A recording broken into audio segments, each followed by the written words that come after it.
Mega కృష్ణారెడ్డికి ఎందుకు విచారించరు అని చెప్పేసి అడుగుతుంది కవితక్క. కేసీఆర్ ఏం తప్పు చేశారని నోటీసులు ఇస్తుర్రు, అంటే కేసీఆర్ ఏం తప్పు చేసిండు అని నోటీసులు ఇస్తురని గట్టిగా అడుగుతుంది ఆమె.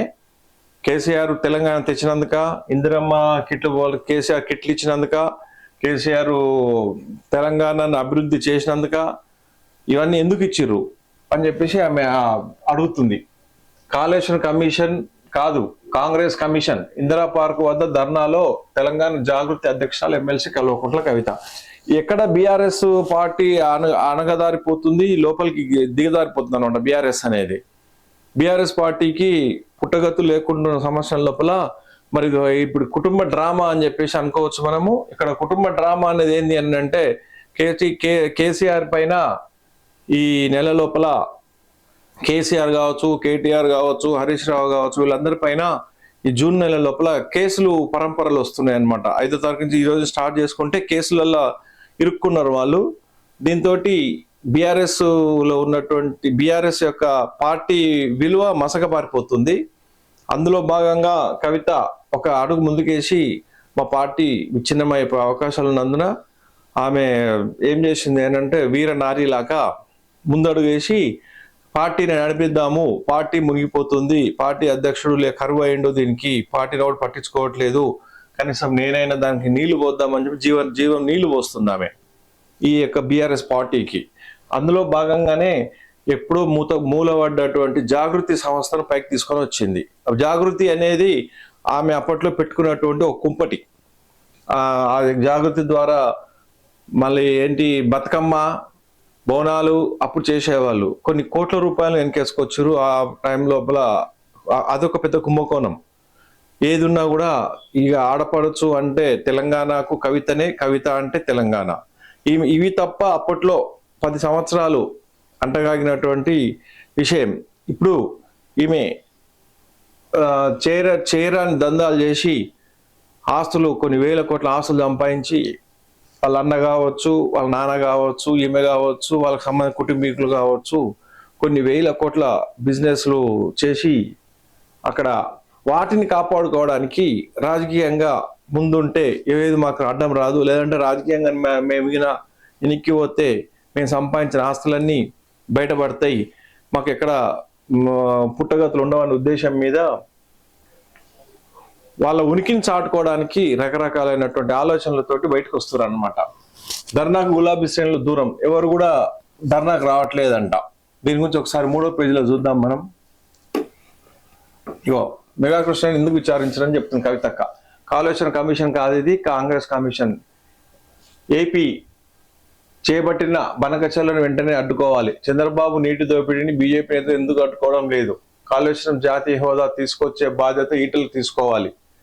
తెలంగాణ జాగృతి అధ్యక్షురాలు బీఆర్ఎస్ ఎమ్మెల్సీ కల్వకుంట్ల కవిత. కాళేశ్వరం ప్రాజెక్టులో 15 పంప్ హౌస్ పనులు చేసిన మెగా కృష్ణారెడ్డిని కమిషన్ ముందుకు విచారణకు పిలవడం లేదని, ఆయనను పిలిచే ధైర్యం రేవంత్ రెడ్డికి లేకపోవడం సిగ్గుచేటని తెలంగాణ జాగృతి అధ్యక్షురాలు బీఆర్ఎస్ ఎమ్మెల్సీ కల్వకుంట్ల కవిత విమర్శించారు. కేసీఆర్ కు కాళేశ్వరం కమిషన్ నోటీసు జారీ చేయడాన్ని నిరసిస్తూ తెలంగాణ జాగృతి ఆధ్వర్యం లోపల బుధవారం ఇందిరా పార్క్ వద్ద మహాధర్నా చేపట్టారు. ఈ సందర్భంగా కవిత మాట్లాడుతూ కాంగ్రెస్ ప్రభుత్వం కమిషన్ల కోసం, కాంట్రాక్టుల కోసం మాత్రమే పనిచేస్తుందన్నారు. ధ్వజమెత్తారు. 90% పంప్ హౌస్ పనులు చేసిన కాలం కాంట్రాక్టును ఎందుకు వదిలేశారు ప్రజలు చెప్పాలని డిమాండ్ చేశారు. తెలంగాణ పౌరుషాన్ని చూపించాల్సిన సమయం వచ్చిందని అన్నారు. రాజకీయ దురుద్దేశంతోనే కేసీఆర్ కు కాంగ్రెస్ ప్రభుత్వం నోటీసులు జారీ చేయించిందని మండిపడ్డారు. కేసీఆర్ ఏం తప్పు చేశారు నోటీసులు జారీ చేశారని ప్రశ్నించారు. ఆయనకు నోటీసులు ఇచ్చారంటే మొత్తం తెలంగాణకు ఇచ్చినట్లేదని స్పష్టం చేశారు.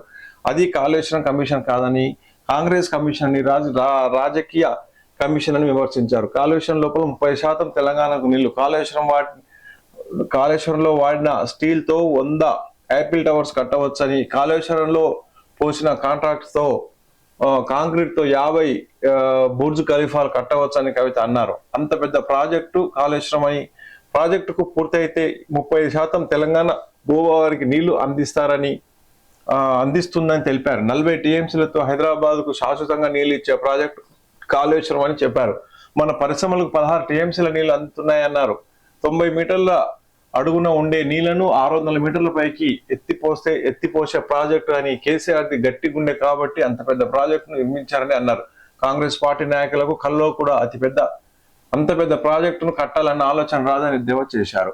బనకచెర్లను ఎందుకు వ్యతిరేకించరు? ఏపీ ప్రభుత్వం చేపడుతున్న బనకచెర్ల ప్రాజెక్టును సీఎం రేవంత్ రెడ్డి ఎందుకు వ్యతిరేకించడం లేదని కవిత నిలదీసింది. తెలంగాణ నీళ్లను ఏపీకి తరలించుకుపోతుంటే సీఎం కేంద్రానికి ఎందుకు ఫిర్యాదు చేయడం లేదని ప్రశ్నించారు. గోదావరి పెన్నా అనుసంధానం పేరిట నీళ్లు తరలింపు తక్షణమే అడ్డుకోవాలని, ఈ మేరకు రాష్ట్ర ప్రభుత్వం కేంద్రానికి లేఖ రాయాలని డిమాండ్ చేశారు. చంద్రబాబు ఎన్డీఏలో ఉన్నందున జలదోపిడీ చేసిన రాష్ట్ర బీజేపీ నాయకులు ప్రశ్నించడం లేదని మండిపడ్డారు. బీజేపీలో ఉన్న ఒకే ఒక తెలంగాణ బిడ్డ ఈటల రాజేందర్ సైతం మాట్లాడకపోవడం శోచనీయకరమని అన్నారు. బనకచెర్ల ప్రాజెక్టు ఆపే ప్రయత్నం, కాళేశ్వరం ప్రాజెక్టు జాతీయ హోదా తీసుకొచ్చే బాధ్యత ఈటల రాజేందర్ తీసుకోవాలని అన్నారు. గోదావరి నీటిలో 1000 టీఎంసీల హక్కును సాధించే వరకు తెలంగాణ జాగృతి పోరాటం చేస్తుందని చెప్పడం జరిగింది. ఇక్కడ ఏది చూసుకున్నా చూడండి, మెగా కృష్ణారెడ్డిని ఎందుకు విచారించలేరని చెప్తుంది. మెగా కృష్ణారెడ్డి ఎవరి ద్వారా వచ్చాడు? కేసీఆర్ ద్వారా వచ్చాడు. కేసీఆర్ బయట పడితే కేసీఆర్ను విచారణ చేస్తే అంతా బయటికి వస్తుంది. అసలు కేసీఆర్ ను విచారించొద్దు అనే ఉద్దేశంతోనే కవిత ఈ నాటకాలు ఆడుతుంది. కేసీఆర్ ను విచారణ చేస్తే అసలు విషయాలన్నీ బయటపడతాయి. ఇప్పుడు ఇక్కడ చెప్తుంది ఏంది అంటే, మనకు కాళేశ్వరం కట్టితే తెలంగాణకు నీళ్ళు వస్తాయి అని చెప్పేసి అన్నారు. మరి 10 సంవత్సరాలలో మీరు చేసినటువంటి ప్రాజెక్ట్ ఎందుకు కంప్లీట్ చేయలేదు? కంప్లీట్ చేసిన మొత్తము ఎందుకు కూలిపోతున్నాయి అంటే, నాశరకమైనటువంటి కట్టడం కట్టిరు కాబట్టి కూలిపోతున్నాయి అని చెప్తున్నారు. ఓకే, అది కాకుండా ఇప్పుడు ఇక్కడ తెలంగాణ నుంచి నీళ్లు తరలించకపోతున్నారు అని చెప్పేసి చెప్తుంది కవిత. ఇప్పుడు పోయిన 5 సంవత్సరాలు జగన్తోని అంటగాగి కృష్ణానది జలాలను కూడా మన తెలంగాణకు రాకుండా మన జగన్మోహన్ రెడ్డికి పూర్తి అధికారాలు ఇచ్చినటువంటి బాధ్యత ఎవరు తీసుకున్నారు? మీ నాన్నని తీసుకున్నాడు ఆ రోజు నాడు. అవన్నీ తప్పులు.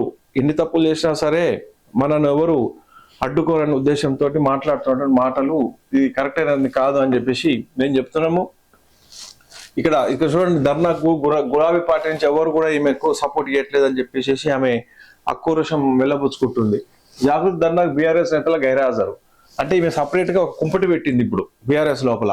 వాళ్ళ నాన్న చెప్పింది ఏంటంటే, నువ్వు పెట్టమ్మా మన ఎట్ట మునిగిపోతున్నావా, నీ నావలో అందరూ ఎక్కిస్తారు అని చెప్పినటువంటి సంఘటనతో ఆధారంగా ఈమె చేస్తుంది అనమాట ఇది. ఎందుకంటే ఇప్పుడు కేటీఆర్ బయట ఉన్నాడు, ఆయన వచ్చిన తర్వాత మళ్ళీ ఏం జరుగుతుందో తెలియదు. బీఆర్ఎస్ అధినేత కేసీఆర్ కాంగ్రెస్ ప్రభుత్వం నోటీసుల గురించి ఇవన్నీ మొత్తం పేపర్ అంతా ఇదే ఇవ్వడం జరిగింది అనమాట. ఇగో కవిత అమెరికా ప్రయాణం ముగించుకుని వచ్చినప్పటి నుంచి సొంత ఎజెండాలతో ముందుకు సాగుతున్నది. వెంటనే తన అభిమానులు కార్యకర్తల సమావేశం నిర్వహించారు. అంతేకాకుండా సింగరేత్రి జాగృతిని ఏర్పాటు చేసి ఆ వెంటనే 11 ఏరియాలకు 11 కోఆర్డినేటర్ను ఏర్పాటు చేయడం జరిగింది. ఇదంతా మరి ప్రభుత్వంలో ఉన్నప్పుడు దాన్ని కొంచెం వెనక వేసింది, ఇప్పుడు ముందరకు వస్తుంది. ఎందుకంటే ఒకవేళ రాజకీయంగా లేకపోతే ఆమె బండారం అంతా బయటపడుతుంది కాబట్టి చేస్తున్నటువంటి ఈ యొక్క నాటకాలు అని చెప్పేసి ఎవరైతే వీళ్ళు ఉన్నారో జనాలు అనుకుంటున్నారు అనమాట. ఇది